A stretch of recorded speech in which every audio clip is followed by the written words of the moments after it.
Welcome back, Time Crunch fans. I'm your host, Coach Adam Pulford. More good emails keep pouring in from you, our diehard listeners, and I want to give a continual thank you for that. Today, we'll get into some audience derived topics, but you get to hear from another fellow CTS coach, one who has years of experience working with endurance athletes at every level of the sport with expertise and a wild passion for weightlifting. Kellie Moylan, welcome to the show. Hey, so where do we start? Yeah, well, first, I think a good place to start is to tell our audience a little bit more about your diverse and unique background because, CTS doesn't have many coaches competing in weightlifting competitions. In fact, please, in your intro here, describe what is meant by weightlifting because that's an important distinction from simple strength training or weight training in general. So, Kellie, tell us more about you. Weightlifting is actually a sport. It's in the Olympics. Hopefully, we'll stay there. You have a clean and a jerk. It starts with a snatch. You get 3 tries at a snatch and 3 tries at a clean and jerk. In competition, that's how that works. That's it in a nutshell. It's a lot more complicated than that, but that's how the sport actually works. I was introduced to it in this year of 2003, I think, with a group of personal trainers that I worked with at the time. And but when people ask me how long I've been lifting, I don't tell them that I've been lifting since 2003 because I was only introduced to it at that time. I only feel that I've Yeah. been lifting since 2014 when I actually found the coach and hired him to coach me because it's such a technical sport. Learning how to take a weight from the floor to overhead position and dropping under it. It's one of the most technical things I've ever done in any sport. I fell in love with it. I really fell in love with it. I hired Coach Will Fleming. What I did for myself in the years of leading up to meeting him and hiring him was create a lot of really bad movement patterns for myself. So I had to undo Yeah. all of that. And I became, a lifter. I wanted to learn how to lift. I qualified for Worlds in the first year that I did a competition and went to Spain and looked really bad lifting, but I made my lift. So it's not a thing of how pretty it is. It's a thing of whether or not you actually lock out your elbows and can get under the bar. So that's kind of weightlifting. That's what we mean by weightlifting. I'd like to differentiate that from powerlifting. Powerlifting is another sport, and it's a completely other sport. It is where people lift heavy weights. They do bench press, squat, and deadlifts, and they are lifting heavy weights. There's no form involved in this. It's just a matter of going parallel on the squat and lifting the weight up and doing the bench press and making sure you have a full range of motion. That's a heavier sport. That's a heavier weight. These athletes are completely different from what I do. So I like to make sure that people know powerlifting is not weightlifting, as Yeah. bodybuilding is Yeah. bodybuilding. Yes, but complete other sport too. So yeah, thanks for that distinction for sure. But you still ride a bike too, right? I do. I love my bike. I don't run as much anymore. I have run. I just put running down. When I hired a coach, I decided that I wanted to put it down because I wanted to become my own lab rat and learn how to Mhm. lift. But in the years that I put the bike down and came back to it, I picked it right back up. I don't have my upper end aerobic there, but I can work on that. It's the ability to hop back on the bike never left me, nor the love. Yeah. Yeah. Well, cool. Yeah, I think our listeners starting to get a background of or a knowledge base of the background that you have, and since you spent so much time and poured yourself into the sport of weightlifting in combination with being a coach and applying it to athletes, I think we're going to have a really good conversation today. So to set the stage for the next 2 episodes, actually, because Kellie will join us for today and next week's episode. This show will focus more on concepts and education, while the next one will be more application to your training for the audience. So I think both are needed to get our points across. And we'll be addressing a topic that an audience member wrote in about last month, which was more or less a curious comment rather than a question. It came in after a podcast I did entitled, Should Cyclists Lift and Ride on the Same Day? And that was episode number 172 for your reference. I explored the interactions of AMPK and mTOR and some other muscle physiology stuff. But Garrett, the audience member who wrote in, spurred on a good point. The point of which we'll be discussing today. The email is fairly long, so I'll summarize in the body of the message here and read the last part, which guides today's conversation. In the world of exercise physiology, we once thought lactate, an exercise byproduct, was a waste product. Now we know it to be a fuel source for the body, while being a byproduct of metabolism. I believe the same situation can be applied to strength training based on my N of 1 data. I firmly believe that scientists and coaches do not fully appreciate how strength training should be used to develop pedaling power. I don't have a particular question, but my thoughts are that the focus seems to be primarily on neurological development, and while that's important, it should only be a small portion of the optimal program. And that's coming from Garrett, like I said. So, Garrett, thank you for writing in. We appreciate that. Over to you, Kellie. What are your thoughts on this suggestion from Garrett? I think we can really overthink things sometimes. And remember, strength is strength. Okay. The thing that I see the most out of any endurance athlete is the lack of structure, first of all. Structure being the most important thing. And what you will find when you start talking about structuring and programming weightlifting, you're going to be saying the same words that you're going to be saying for endurance programming. Lack of structure, lack of intensity, lack of recovery, even. And for Garrett, there is science. There very much is science, and I think it jumps way ahead of where a lot of people need to be in the endurance world of just trying to get into the gym and be regular about it, because the science it jumps us way forward about velocity into velocity, and if you really want to measure what you're doing, the velocity base unit is this big. This is it. This is one of Mhm. them, one of many. Okay, it's a rep one unit. I've had this for years. It's just a little thing. It hooks up to the bar, and it measures how fast I'm going. I measure. I like it for my squats mainly. We use it for my snatch and my clean and jerk. In velocity, in the snatch and clean and jerk, it all depends on your height as to how fast you'll lift or where you should lift optimally. I like it on loads of my front squat and my back squat because I can get a number that actually gives me a place knowing I'm supposed to go heavy today, and I need to do it at a certain speed. This gives me a quantitative place where I can look at it and go, I thought I could go 5 kilograms heavier than this, but this is telling me I need to stay here. It just gives you a place. So there is science in lifting. We can. Greg Everett said today on his Instagram thing, he said, "Don't worry yourself to death on why it's important. It can be as complicated or simple as you want it to be. Don't worry about the minute stuff. The infinite minutia is what he said, actually. And you can drive yourself crazy experimenting and programming and wondering and why is it good? I think that just get to the gym and have a starting point and have a baseline, and we'll get more into what to do with that from there. It's really Yeah, there's no silver bullet in the answer to why is it good for me or what's it doing to us. yeah, and I would say the keep it simple, sweetheart, is one of the greatest approaches a coach can have. For some of our listeners that aren't on YouTube, Kellie did bring up a device that measures speed of movement in the gym. So we'll get to that too, but that's what she was referring to when she brought that up. But I guess to fully answer Garrett's curiosity here, Kellie, first, let's just kind of separate some of these sections here.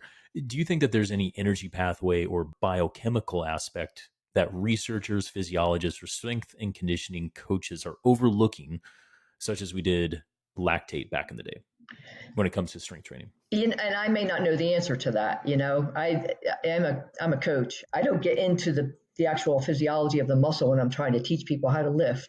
So I think that they've got a pretty good handle on it. I mean, Dr. Brian Mann came up with the term velocity-based training, and if you look to Dr. Brian Mann, if you look to Mike Johnson, the people out of NCSS, those are the people you're asking that question to, and I don't think they've overlooked anything. I agree with that. I've read, I mean, Brian Mann's been a hero of mine for quite some time. In combination with, I mean, I'm going to post three different articles that will go along with this episode. And there's a ton of information there to read more about VBT, which velocity based training, which Kelly's been talking about here. We'll get into the specifics of that. And then I will also post some good articles that gets into some muscle physiology. We won't go super deep into that today because it's not really the point, or the podcasting is probably not a great means of doing that. I'll say, in short, pretty sure not. I'm pretty sure that we've got a good handle on the biochemical and energy pathways for adaptation from strength training as it applies to all the other stuff, including endurance and endurance performance. So then, is Kelly, is there a biomechanical secret out there that's a stone unturned, in your opinion, when it comes to doing strength training applied to endurance? Weightlifting has taught me so much about lifting, and I've been lifting since I was 17 years old. I it it taught me it. You know, I used to think I knew how to squat. I used to think I knew how to deadlift. But when I came to weightlifting, everything we do in weightlifting is about positions and biomechanics. So you learn about lever arms a lot, and you learn about how to maintain your back angle from the floor position to above knee position, and what that actually means to an athlete, and how you can get strong just doing that one little biomechanical thing without even adding weight to it, because it's hard for most people, especially cyclists. So, in effect, though, what you're saying is developing strength for an athlete is developing strength. What you're doing is you're isolating movement in the gym in order to get strong there. From that point, that can apply to anything else that you're going to do as a general movement pattern in your life, correct? Oh, Including riding and a we bicycle. squatting is the most basic, fundamental, primal movement we do. I mean, just bending down to get your kid, or picking something up at the grocery store. We need to be able to squat, because once you can't squat, things are going to change in your life. Yeah, totally. So if we go on that premise of strength is strength, no matter what type of athlete you're working with, which I think is like one of the most brilliant quotes I've heard in a while, and it came from you. Um, I'll kind of just like rush through some real quick points and benefits of when we're developing strength in the gym. Here's a couple boxes that are being checked as we go, and then I really want you to share with the audience kind of like your process of how you organize your methods when you're working with athletes. So I would say, for those who want further research and you really want that like muscle physiology type stuff, when you're getting stronger, you're improving your rate coding, you're improving your rate of force development, increasing motor recruitment, okay, of your muscle fibers. Also, cross sectional area of muscle fiber is increasing, which is called hypertrophy. And you're also going to stimulate bone growth. So you're going to increase bone density. Okay. So all of those benefits are happening when you're doing strength training and when you're doing heavy strength training as well. So all of that is really important stuff. Go there, read more, all the things. But I think for most of our listeners, we want to know how to do this, not just like that it's occurring. So I think as we, yeah, as we get into now kind of like working with athletes, my question to you, Kelly, is how do we best develop strength and power in the gym so that we can apply it to the pedals? And that starts by showing up. Yeah. Okay, making a program, making a schedule, and also by journaling. I write everything down that I do, and I know what my 3 rep max is. I know what my I don't do 1 rep max. I've maybe done 2 in my entire career of lifting, because I don't need to. What's the purpose for me? I can make a percentage off of my 3 rep max, and I know I have a 3 rep max and I have a 5 rep max. So building your program so that it has a structure, and then showing up in the gym and staying consistent through the year. Hire a coach. I wouldn't know what to do in the gym without a coach. I would be questioning myself constantly, and I think that people make the mistake by not feeling like either maybe they're not good enough, and that's the other empowering thing about weightlifting. At any level, no matter what level you are at, even if you have to start with a goblet squat, I mean, you can empower yourself and you can get better at that. So wherever you're at, start from the bottom and build yourself up. It's such a positive environment, and it's meant to be that way. We'll get into the actual programming of this, but I think the first things first is to make the commitment. If you have it and you can hire a coach that can help you with the movements and the proper movements, because what athlete doesn't like to be challenged with, you know, a number? I love numbers. And if I can have a number in hand, I'm like, I can get this better, and I think most athletes are like that. Yeah, I agree with that. I think that hiring a coach, whether it is for form, technique, or overall program design, I think that's a great point. If people are curious to do it themselves, because we do have a lot of self-coached athletes listening to this, I think starting with the numbers and committing to kind of like that journaling process and getting organized is a great place to start.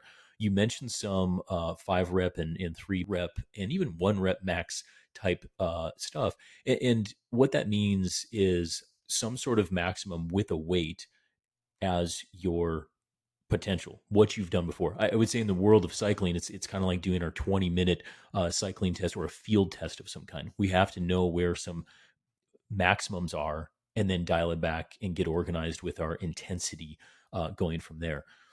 All of that stems into some of this velocity based training, which you've already mentioned a little bit. But Kellie, do you want to give us a quick history of where this 3 rep, 5 rep, or just rep maximum comes from, and then apply it to this velocity based training that we're going to get into next?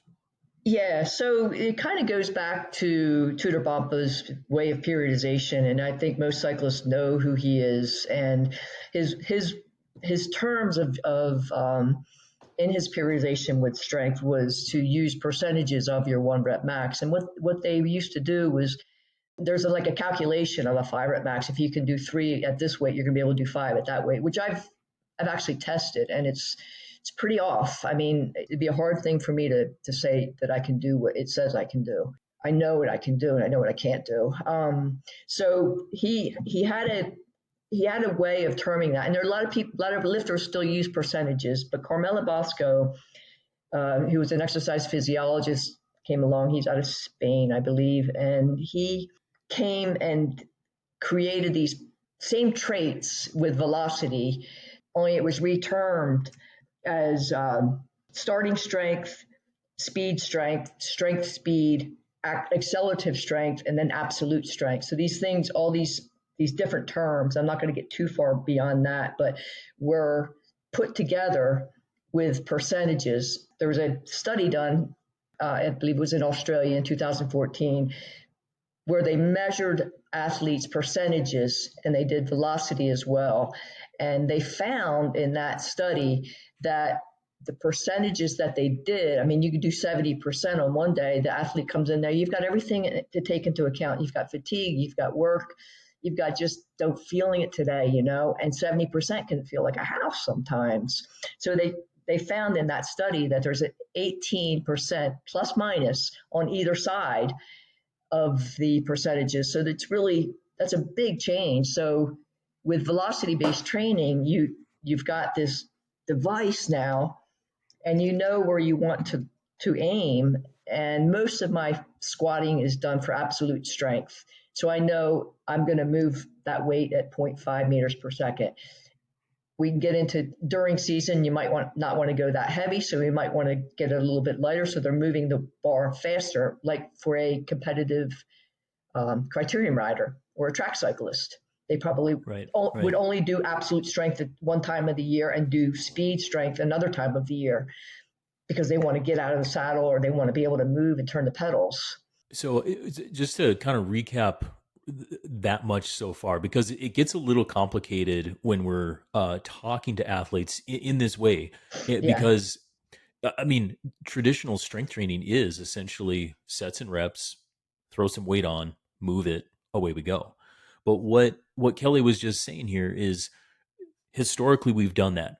Recently, we've been exploring that there's a huge variability, right, in the way that that is monitored from a load or a uh, training stress standpoint. If we want to use some terms from cycling, that would effectively be saying that like the power meter that you're using would swing 36% total if you have an 18% plus or minus of what you could do on the given day relative to the field test that you just did.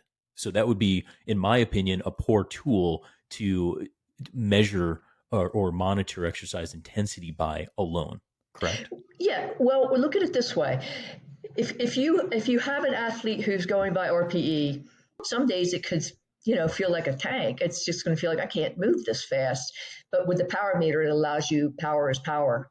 It shows you where you're at. Yeah, so I think the analogy that I'm trying to use here, Kelly, is like we had a decent method of quantifying load or intensity based on previous field testing in the gym, but now we're getting smarter and we can test and quantify speed of movement and apply that to training, and it does a much more successful job of making an adaptation to the athlete when we're trying to prescribe what's being done. So essentially, we're going to say, okay, use this load, use this weight, but do it at this speed. Now enter in velocity based training, and that's really what we're talking about. What Brian Mann has kind of like poured his life into. Is that right? Yes, that's correct. And the whole point of it is I don't expect any athletes that I work with to go by a velocity-based training unit because of the fact that I'm working so much on positions with them at first.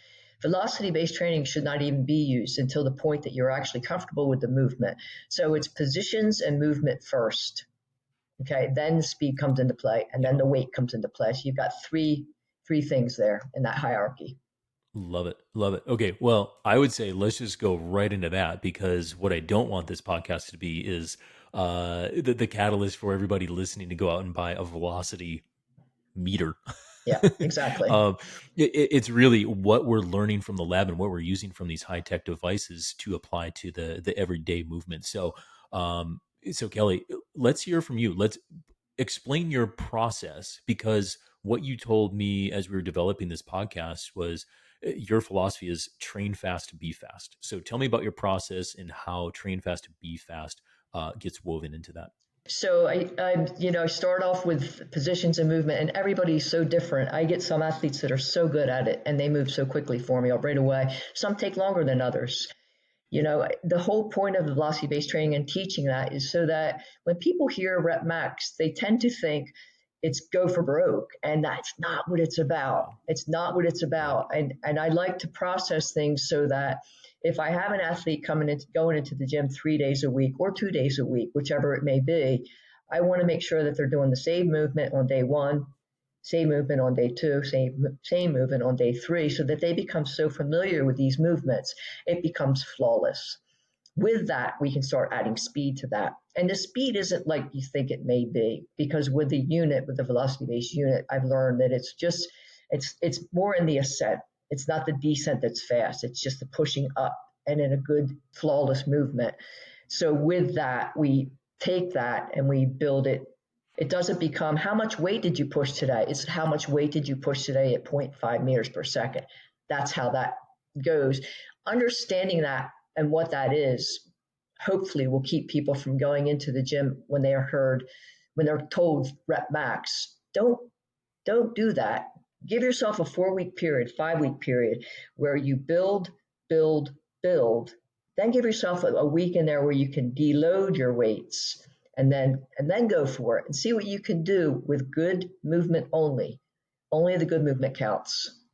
So that's it in a nutshell where I start with my athletes. Yeah, so I guess to recap there, you first start with good form, meaning it's the position of the bar, it's the movement pattern in general, and what you're trying to do is create a very good movement pattern um, before you move on to anything else when you're working with an athlete, and then from there you work on speed or the velocity of movement. As soon as you can do either body weight or a lighter bar or something like that, if you can move that quickly with good form, Now we move on to the third step, and that's when you actually add load or you start to add weight to the movement, correct? Yes, that's correct. And then Perfect. deciding which exercises we do depends on the individual and what their abilities are with racking a bar and how low they can Yeah. squat, all that. Yeah. Yeah. And I would say like one like quick story, just kind of like illustrate this is I remember when I was first learning how to power snatch, for example, or hang snatch. And that's, can you describe what a hang snatch is for our listeners? Yeah, hang snatch or hang clean would be going from the above knee position to vertical and then snatching. Usually it can be a power snatch or a full depth snatch or clean, but the hanging is from the hang position above the knee. Yeah. Yeah. Sorry. I probably could have specified hang or power. Uh, so I kind of put Kelly on the spot there. But essentially, what you're doing is you're taking the bar from your hip from a hang snatch standpoint, and you're putting it directly over your head. Okay. It takes a lot of power, a lot of speed to get that done. My quick story is when I was learning this from Dennis Klein, in this was in college. He was very strict about good form, then develop speed before you do anything else. And it was like months. And all we would do is use like a broom dowel, like just a light piece of wood. And that's Mm-hmm. all we were doing for months and months and months. And of course, everybody in the program, this is a strength and conditioning concentration, and that developed us into CSCS from the NSCA. But like I know what he's doing now. I didn't at the time. I was just I wanted to add weight and see what we could do, and we had fancy force plates sitting over there, and I wanted to measure everything. But effectively, he taught us well, and I still have that good form today, even though I know I can't load myself properly because I would injure myself if I just threw on a bunch of weight, right? Even though I can still do the form really well. But that's the point that Kelly is Yeah. trying to communicate here, is to bring it back down to like cycling performance. If you want performance, that means you want to be fast. You want to pedal your bike fast. You want to go fast, and you want muscles that can produce force and power to do that. And so, for our listeners, if you're very interested in that adaptation, you need to move things fast. You don't need to just lift things heavy. Okay. In fact, you need to go fast before you can go heavy. And I think right now it's popular is lift heavy stuff, right? And that is there's benefit, and there's things there that can be gleaned. But Kelly, any more that you want to add to that with this kind of like popular concept of lift heavy stuff? Yeah, learning Yeah. positions. It's taken me years, and it took me until this past year at Southeast Regionals. I got a 3 kilogram total on my total, and it took me 5 years to get that. It took me five Mhm. years to get that, and because I am constantly, there's an age thing going on there, but still, there's also a learning curve there of you start putting heavier weight on the bar, your positions will change. So just take your time, get in there and learn positions. If you can't go to the floor all the way on the deadlift, raise the floor, start higher so that you've got that position proper. As you strengthen it in a position that's just below your knee, you will strengthen that and you will find your range actually gets better because you're taking a muscle to its end range. You don't want to go to the point of distorting your spine. You want to take your muscle to the end range, do the contraction, and then add some speed to it. Clean pulls are the best example of that. Learn how to do some speed into a pull because the studies are showing that just athletes that do clean pulls, they develop power quicker than anybody. Well, we're gonna learn how to do this more next week. So I would say for now, let's keep it there. I mean, certainly we covered a ton of information today, including all the benefits of strength training, being more than just neuromuscular adaptations, by the way, and the benefits are abundant. Okay, we'll talk more about some of those next episode, but I would say let's let the seeds planted for today. Let's let those seep in, and don't worry if you liked what you heard today from CTS coach Kellie Moylan. Come back next week because she's going to walk us through with examples of how she takes her good form, speed, and load steps, applies that to an actual athlete, and then the end goal is for you to apply it to your training to develop better pedaling power. So, Kelly, Thanks for joining us on the Time Crunch Cyclist. And for all of our listeners, come back next week to learn more.